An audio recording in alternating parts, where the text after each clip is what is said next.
Olá, então hoje a gente vai mergulhar num material que, olha, propõe um contraste que dá o que pensar. Uhum. De um lado, o que ele chama de sofisticação sexual. Do outro, a maturidade sexual. E a premissa é bem forte. Muito. A ideia da nossa fonte é que, mesmo depois de, 50 anos de revolução sexual, com mais liberdade, um acesso infinito à informação, a frustração, a confusão sobre sexo parecem maiores do que nunca. Pois é. E a grande tese que a gente vai analisar é que essa tal sofisticação pode ser, na verdade, uma fachada. Sabe, uma capa que esconde maturidade, conflitos, uma ansiedade gigante. E ele critica pesado aqueles manuais de como fazer, né? Totalmente. Aqueles que vendem uma felicidade sexual fácil, mas que no fundo acabam distorcendo o problema e deixando as pessoas, assim, ainda mais perdidas. Exato. E o fio condutor de toda essa análise é uma ideia, para mim, central. A sexualidade não é um aplicativo que você instala no corpo. Ela não pode ser separada da personalidade como um todo. Não é uma técnica. Não é uma técnica. A realização sexual, segundo o que a gente leu, não vem de aprender uma posição nova. Ela é o resultado de um modo de vida. É a expressão de uma personalidade madura. Certo. Então, o nosso papo aqui vai ser justamente esse. Tentar entender essa ligação profunda entre sexo e personalidade, para sacar por que, no mundo que fala tanto de sexo, tanta gente ainda se sente insatisfeita. Ok, vamos começar a desembrulhar isso então. A primeira grande ideia que o texto joga na mesa é a atitude do sofisticado sexual em relação ao ato em si. E o conceito é forte. Bem forte. Para essa pessoa, o sexo não é uma expressão de sentimento, é uma performance. Uhum. E para explicar, o autor usa uma analogia que eu achei ótima, que é a de comer. Comer em casa é algo privado, focado na sua fome, no seu prazer. Claro. Mas comer num jantar formal, cheio de regra de etiqueta, com todo mundo te olhando, isso transforma a refeição numa performance. O prazer de comer em si fica em segundo plano. É uma analogia perfeita porque captura a essência da mudança. A ação deixa de ser sobre uma experiência interna, subjetiva, e passa a ser sobre um julgamento externo. Exato. O texto diz que o ato sexual vira essa performance no momento em que o foco não é mais expressar um sentimento genuíno, mas sim executar um roteiro que vai ser observado e, quem sabe, criticado. E a métrica muda, né? A métrica de sucesso muda. Não é mais eu estou sentindo isso, e sim eu estou fazendo certo aos olhos do outro. Nossa, e isso soa absolutamente exaustivo. Totalmente. O texto até detalha quando essa chave vira. Acontece quando seu objetivo principal é impressionar o parceiro. Ou quando a satisfação dele ou dela se torna mais importante que a sua própria necessidade. Ou de um jeito mais amplo. Isso, ou quando os valores do ego, né? O orgulho, a vaidade, a imagem de bom de cama, se sobrepõem aos sentimentos reais do momento.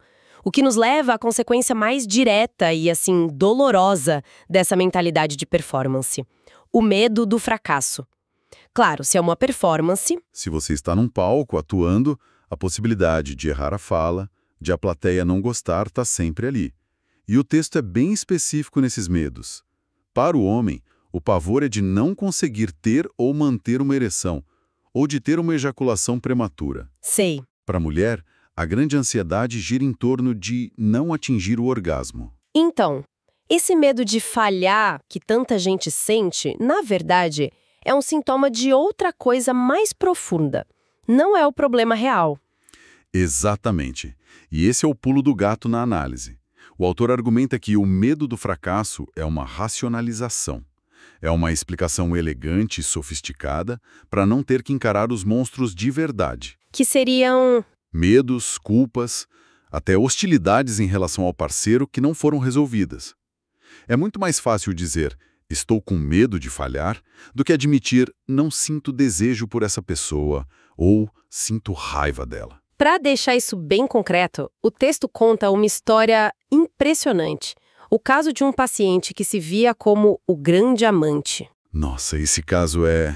Com 4 ou 5 mulheres no mesmo dia, sabe? Correndo de um apartamento para o outro.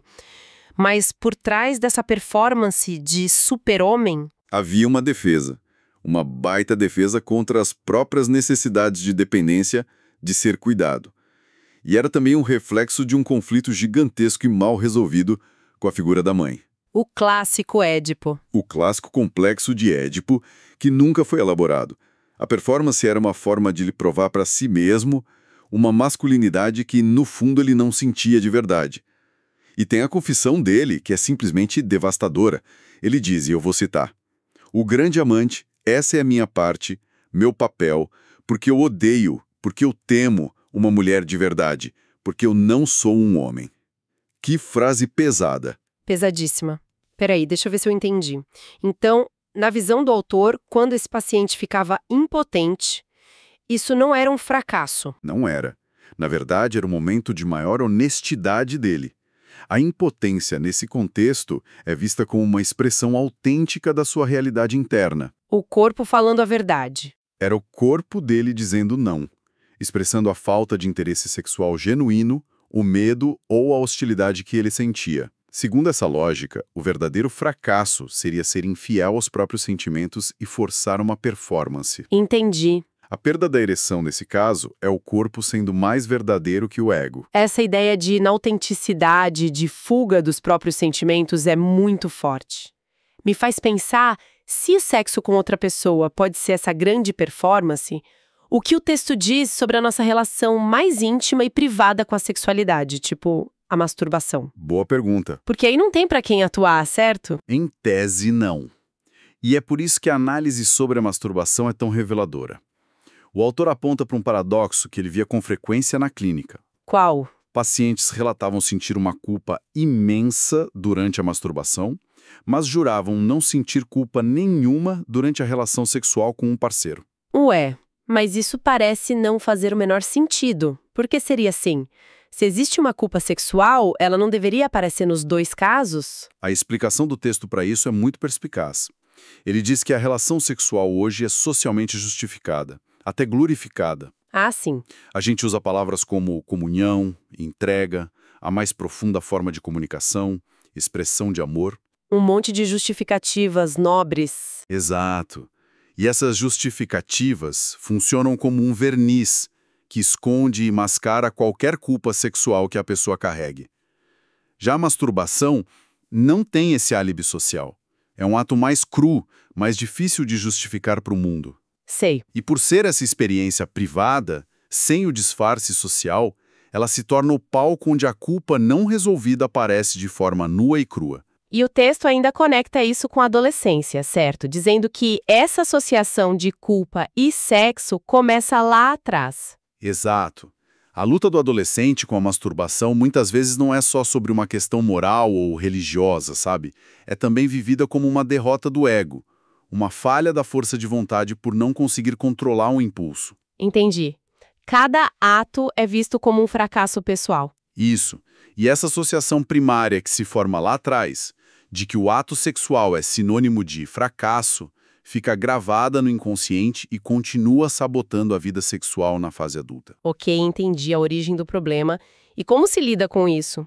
O autor sugere que a gente deve só aceitar essa culpa e seguir em frente. Pelo contrário, ele é categórico ao dizer que a culpa não é algo a ser aceito, mas sim algo a ser removido. O que é prejudicial é a culpa, não o ato em si. Uhum. A fonte até usa uma frase atribuída a Wilhelm Reich, que é um soco no estômago de tão direta. Manda. O paciente que não consegue se masturbar com satisfação não completou sua terapia analítica. Nossa. A ideia é que a masturbação satisfatória, livre de culpa, é uma experiência fundamental de autoaceitação, de se sentir em casa no próprio corpo. Não é um substituto inferior para o sexo, mas uma experiência legítima em si mesma. Tem um outro caso no texto que ilustra isso de uma forma muito tocante, né? O da paciente que chora. Sim, é uma história muito bonita. Uma paciente que, depois de conseguir se masturbar com prazer pela primeira vez na vida, desabou a chorar. E a primeira impressão seria de que ela chorou de solidão, talvez. Poderia ser, mas a interpretação do autor, que foi validada por ela, foi outra. Era um choro de reencontro. Nas palavras dela, era como se estivesse encontrando o corpo novamente, depois de anos de estranhamento, de negação. Uau! Para o autor, Isso mostra que a culpa na masturbação revela essa falta de autoaceitação. E para quem vive isso, a relação sexual com o outro pode virar só mais uma performance para o ego, uma forma de esconder essa profunda desconexão consigo mesmo. Essa história da mulher se reencontrando com o corpo me pegou, porque a gente fala muito de psicologia, de culpa, de ego, mas e o corpo em si? A pessoa sofisticada que o texto descreve parece que esquece que ele existe, né? Acha que, no fim das contas, o sexo tá na cabeça. Exatamente. E o texto argumenta que esse é um erro fundamental. É aqui que ele introduz uma das ideias mais poderosas, baseada no trabalho de Wilhelm Reich. Qual a ideia? A de que a estrutura de caráter de uma pessoa é funcionalmente idêntica à sua postura corporal. Opa, como assim? Ou seja, a repressão de sentimentos não é uma coisa abstrata que acontece só na mente. Ela se manifesta fisicamente. Em tensões musculares crônicas que literalmente moldam o nosso corpo e a forma como a gente se move no mundo. Essa ideia é fascinante, mas um pouco abstrata. Como isso funciona na prática? O autor nos dá exemplos de como uma emoção reprimida vira uma tensão muscular específica. Sim, e os exemplos são muito claros. Ele fala de uma paciente que não conseguia chorar nem gritar. Ao examiná-la fisicamente, ele notou que ela tinha a garganta cronicamente contraída e a mandíbula rígida. Sei. Essa era a manifestação física, a armadura muscular, de uma vida inteira reprimindo o choro e as suas necessidades na infância para não incomodar a mãe. Nossa! Outro exemplo poderoso é o impacto de um treinamento de desfraude muito precoce e severo. Isso pode levar uma pelvis cronicamente tensa e retraída, com os músculos dos glúteos sempre contraídos. E essa tensão afeta o sexo diretamente. Não só limita os movimentos pélvicos naturais e espontâneos durante o sexo, como também cria uma associação inconsciente de que toda a área genital é suja e precisa ser controlada. Uau! Quer dizer então que aquela dor no pescoço que a gente sente depois de um dia estressante pode ter a ver com todas as coisas que a gente engoliu e não falou? Exatamente. E isso, no limite, afeta a nossa vida sexual? Além dessa armadura muscular, o Teto fala de outras duas coisas bem básicas, mas que a gente ignora, né? Sim, ele aponta para dois fatores que parecem óbvios, mas que a sofisticação ignora. O primeiro é a vitalidade, nível de energia. Simples assim. Simples assim. Cansaço e estresse diminuem o desejo e a intensidade da resposta sexual. Uma pessoa sofisticada pode até conseguir performar mesmo estando exausta, mas a experiência vai ser vazia, falta carga biológica. Faz sentido. E o segundo? O segundo fator é a motilidade, que é basicamente a liberdade de movimento do corpo. Uma rigidez no corpo, no pescoço, nos ombros, nos quadris, corresponde a uma rigidez de caráter. Essa falta de fluidez física limita a capacidade de se entregar ao sentimento e à experiência. E para amarrar tudo isso, tem o exemplo final que eu achei incrível, o da paciente com os calcanhares arredondados. É um exemplo perfeito para fechar o raciocínio. Essa paciente tinha uma postura peculiar. Ela se apoiava demais nos calcanhares, o que a deixava fisicamente instável, desequilibrada. Um leve empurrão poderia derrubá-la. E isso era um espelho do problema dela. Um espelho exato do seu problema psicológico. Ela se queixava de não conseguir resistir, de não ter firmeza diante das investidas agressivas dos homens. Ela não conseguia fincar os pés no chão, nem literal, nem metaforicamente. Nossa! Isso sintetiza a tese do autor de forma brilhante. O corpo é o terreno comum onde a personalidade e a sexualidade se encontram e se expressam. É impossível separar as duas coisas. Ok, vamos juntar as peças então. O que tudo isso significa, no fim das contas? Se a gente pudesse resumir, a distinção fundamental que o texto nos apresentou é que a sofisticação sexual é performática. Isso. É focada no ego, obcecada com sucesso e fracasso. Ela é fundamentalmente desconectada dos sentimentos verdadeiros e da realidade do corpo. É o tal sexo que está na cabeça. Isso. E em contrapartida, a maturidade sexual é apresentada como uma expressão direta, honesta e integrada de sentimentos. Ela faz parte da personalidade como um todo, está profundamente ancorada na realidade do corpo. Com sua energia, sua vitalidade. Sua vitalidade, sua capacidade de movimento. Não é uma habilidade que se aprende num curso online ou num manual, sabe? É o resultado de um compromisso realista e sincero com a vida, com os próprios sentimentos e com o amor. A questão muda de foco, então. Exato. A questão deixa de ser sobre sucesso ou fracasso e passa a ser sobre autenticidade. E essa conversa toda me deixa com uma última pulga atrás da orelha. A gente falou que para a pessoa sofisticada, o sexo está na cabeça. Num mundo como o nosso, que está saturado de informação, de imagens, de técnicas e hacks sobre sexo, como a gente consegue distinguir o que é conhecimento genuíno, que pode nos levar a essa maturidade, daquilo que é apenas mais ruído, mais uma camada de sofisticação que, no fim das contas, nos afasta ainda mais dos nossos próprios sentimentos e do nosso próprio corpo?